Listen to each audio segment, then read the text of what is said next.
Pinball circuit activated.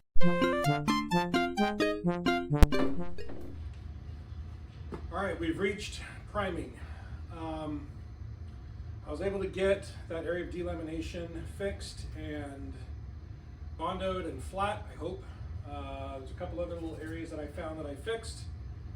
I have newspaper and taped off the bottom of this down here. And inside I have just a drop cloth to cover up the bottom so I don't get too much overspray on it. The goal here is going to be to get the priming done on the inside here and to about here on the cabinet. I'm gonna let that then dry for a few hours, flip it over and do a second coat over the whole cabinet. Because I usually like to leave this side on the sawhorses and let the bottom dry so that, I don't care if this has little issues in it, it's gonna have the glass channel plastic and everything on it anyways.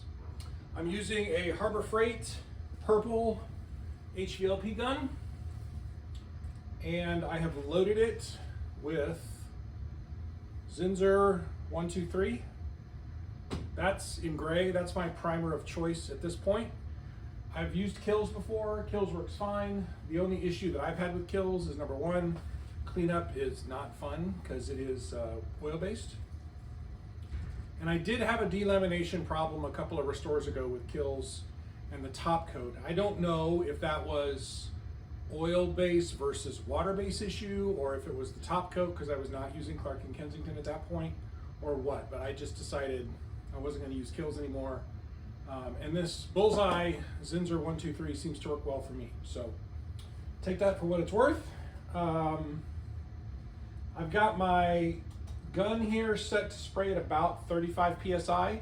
I shoot this primer direct, I don't thin it, and so you'll notice as I shoot it, it's gonna sputter a little bit, but it generally lays down okay, and this stuff kind of self-levels itself out. I'm gonna be sanding this primer back anyway, so when I shoot the top coat, I do thin that a little bit with water. I don't know if you guys can see me or not, but whatever. I'm gonna go ahead and use my respirator. It's probably overkill for this, but whatever. And I've blown this off with compressed air and then gone over it with a tack cloth to get the dust off. I'm shooting in the garage because it's dark outside, number one, but number two, it was rainy today and windy, and I just cleared out my main garage here and we're gonna shoot from here. So let's get going.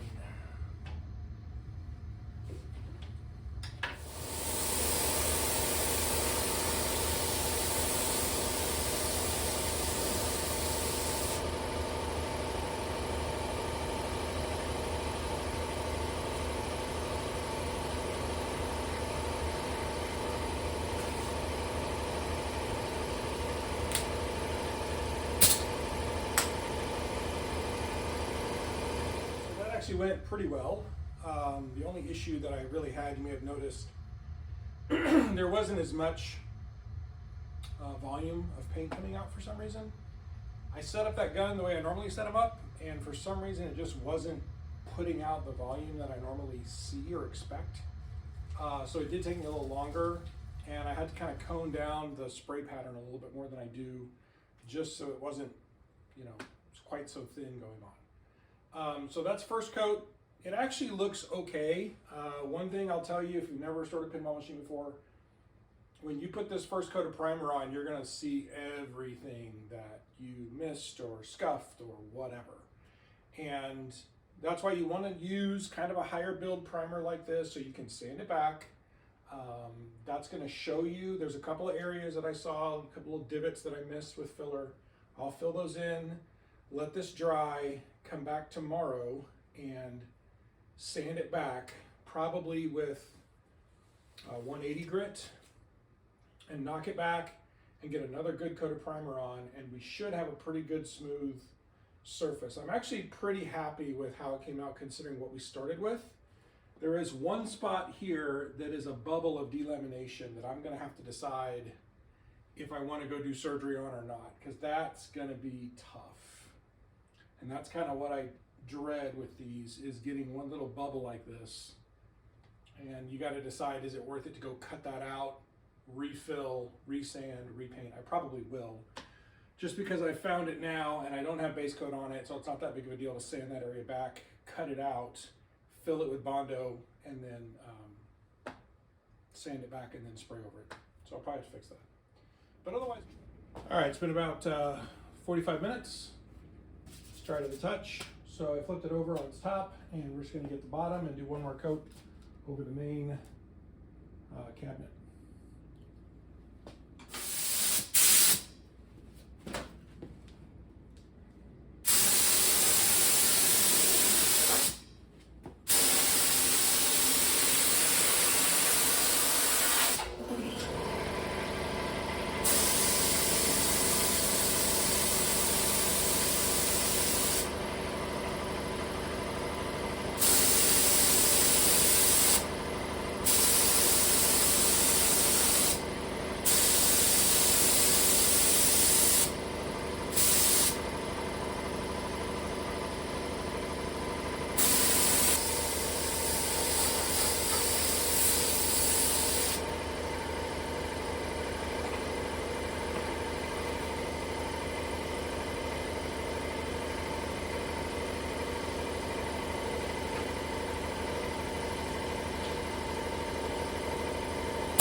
So here's where we're at after letting it dry overnight. I have gone back over this with 220 grit, and the idea is to smooth out the surface a little bit. Also, I don't know if you guys can see this or not very well, but there is a low spot here.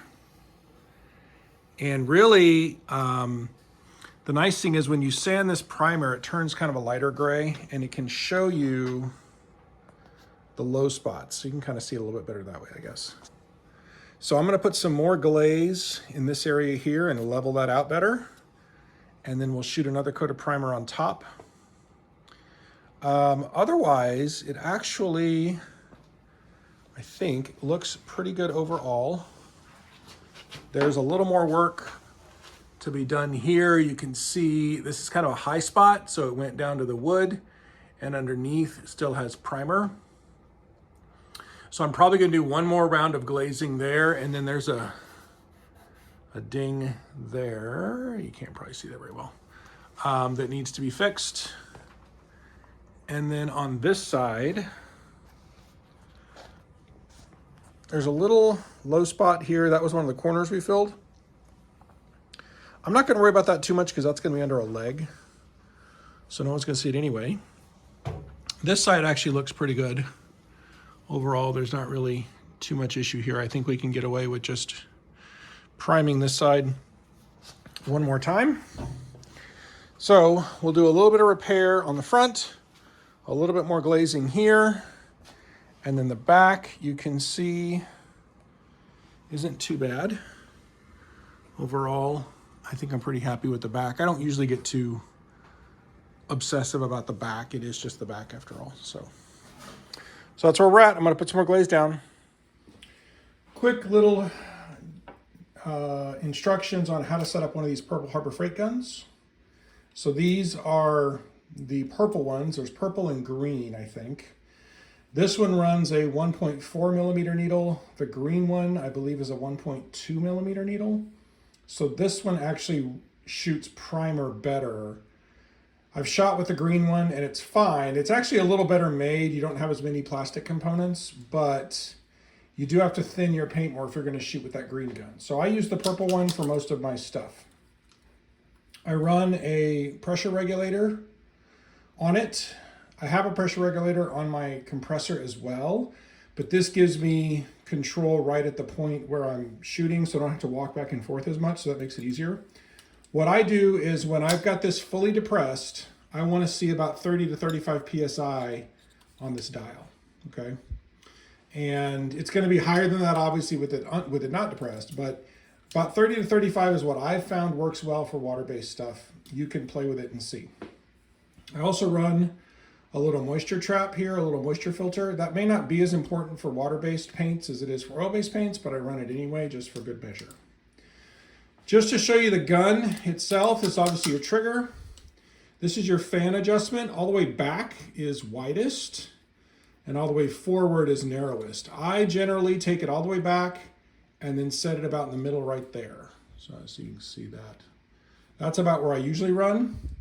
And then this controls how much air is being bled in at any given time, I believe.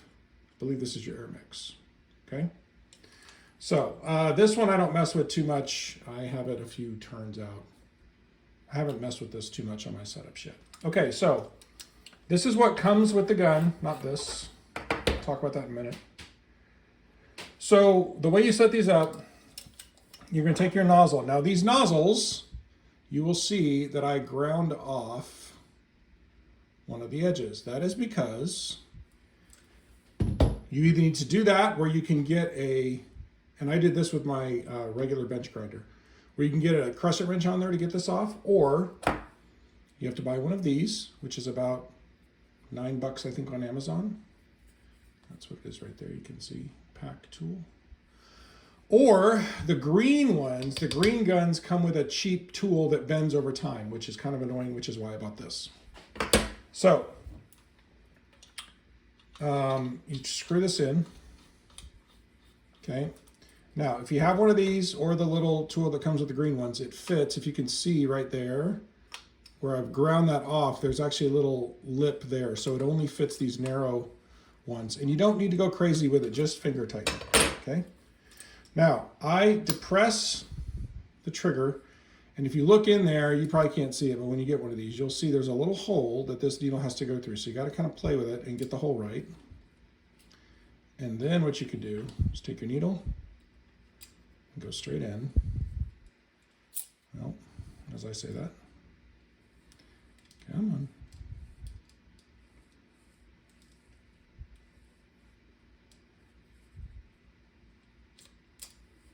There we go. Okay, needle goes in. Push it all the way in. Now let your trigger go. That needle will seat a little bit more. Spring. And now this is going to be your control for your needle itself. These are actually the newer ones. They're much better than the old ones used to be. So this is actually an improvement. Thank you, Harbor Freight. And that just screws on. Now, what you're going to do is you're going to screw this in, and you're going to depress the needle, and you're going to screw in until it stops. Okay, you'll feel the pressure on the trigger. You basically want that needle to be able to fully retract, okay? And that's your starting point, and you lock that down. Now, if you feel that you're not getting enough paint out of the end, you can try and back this off more, but as long as you're getting full depression, you're getting about as much as you're going to get out of it, okay? Now, this little cap goes on the front. Okay, and you can adjust it. I don't like to crank this down too much because when I'm shooting, you'll see that I'll switch it this way and this way. This is just going to determine whether it's a vertical or a horizontal fan for you, okay? And then you're just going to take this, screw the cup on, and you're pretty much ready to shoot like that. Now I'll hook in my air, and I always blast through this for several seconds, full blast, to get all the moisture out. Because after you clean these, there will be moisture inside. So you just got to blast all that out. Load it with your paint, put the top on, and you're good to shoot. Let's go shoot some prep. So this is the surgery I did. This was an area, if you remember, after I painted the initial coat of primer, there was a little bubble right here, and there was an area right here on this line that was delaminated that you could see that was cracked. And this entire area was bubbled up. So I could have tried to get some glue into there, but it was going to be really hard to clamp because it's right in the middle of the cabinet, as you can see. So what I decided to do was do some surgery and cut that out with an X-Acto knife, get all of the old glue out, and then I'm just going to put more of that glaze putty across there and glaze across it, sand it back, and it should be perfect. So that I won't have to worry about that bubble anymore. Armor coat 2.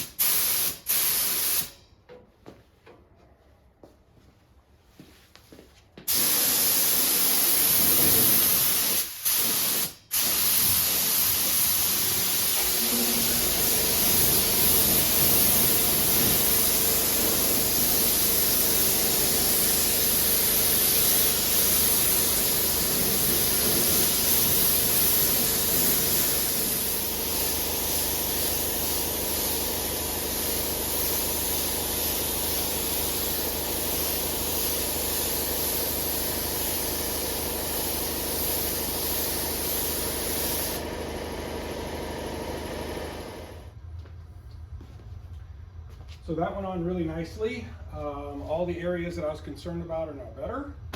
My little surgery here looks good. So now I'm just gonna let this dry probably for at least 24 hours, sand it back lightly, and then we're ready for base coat on this. Other goal tonight is gonna be to get the head primed, first coat of primer on that, and I'll probably finish priming the head tomorrow, and then hopefully we're gonna be base coating on Thursday or Friday. So I'm not gonna meet my goal of stenciling this weekend because the base coat's gonna need to dry some more, but that's okay. I'm still way ahead of schedule in this game, so I think we're still good. But yeah, super happy with how that one went out. It sprayed better too. I did thin that a little bit with some water, some hot water. I think it's two things. I think number one, that's kind of the end of that particular gallon of primer, and I think it's getting a little bit thicker as maybe some evaporation happens. And also it's cold, and so I think it's thicker because it's cooler, and it's not spraying quite as easily. So I think putting just a little bit of warm water in there, warmed it up and thinned it a little bit, and it sprayed a lot better. So I'm pretty happy with that, actually. So we're gonna leave that alone, let it dry. All right, we're ready to shoot primer on the head. I've got the inside of it masked off with paper so you don't get paint on that grounding plate on the back. Don't do that, trust me. Ask me how I know, done it before. So masked that off real well, prepped it, sanded it just like before. I had to do a lot of edge work here just because there's a little bit of an issue with delamination, but I think I've got it pretty well fixed. We'll see after I prime it. And let's prime it.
All right, status update on the head.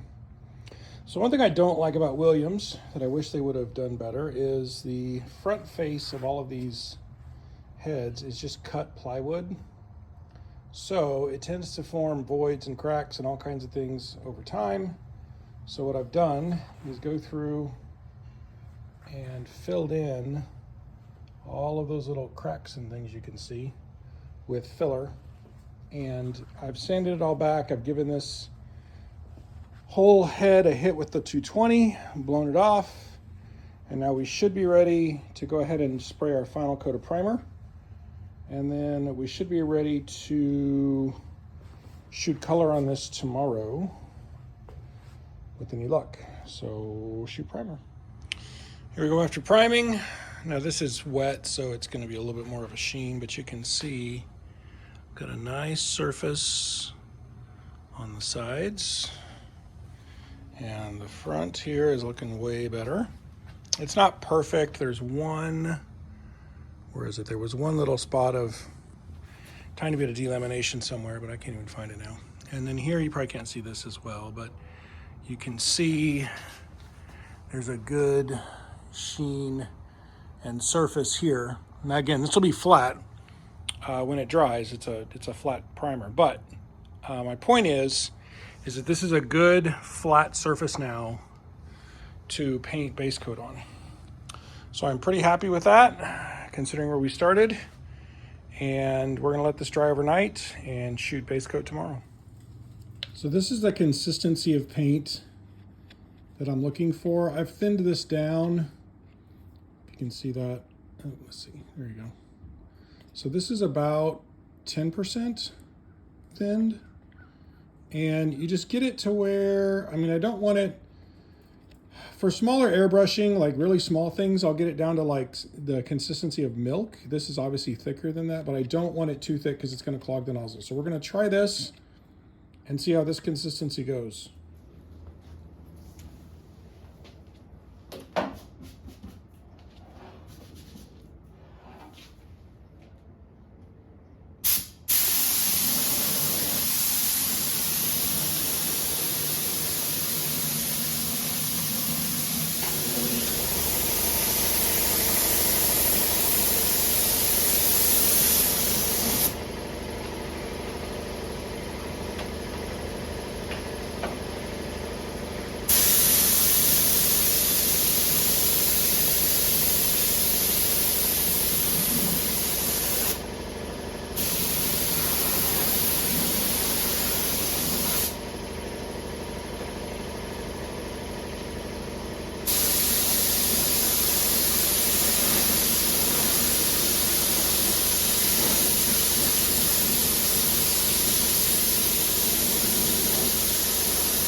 All right, so we are dry to the touch. I just wanted to kind of give you guys an idea of what the semi-gloss sheen looks like. You can see we got a real nice surface now, nice and flat, no major dings or anything. So I think we're in good shape to let this cure up and get to the stenciling process. You can see there's a tiny difference in sheen here. You can see that right there. But I don't care about that because I'm going to clear coat over this anyways. If I was not going to clear coat this, I might give it one more coat just to even that sheen out a little bit. Those are just areas where it was a little bit smoother, probably areas where it was heavier Bondo or glaze, and it's just smoother and it's a little bit higher sheen than the rest. But overall, very happy with our results here. Kind of see the sheen on the back. Looks good. And I think we're in good shape here. All right, so base coating. We're gonna base coat the head here. This is 2 coats of primer. It's been sanded down with 220 and tack clothed off. I've got my black thinned with about 10% water. And what I'm gonna do on this, I don't know if you noticed on the priming video or not, the air pressure when you're shooting these front areas was making it rock back and forth. So I'm gonna shoot these inside areas first, and then I'll turn it vertical and shoot the rest of it, and hopefully get it all done in one go. We'll see if I need another coat or not.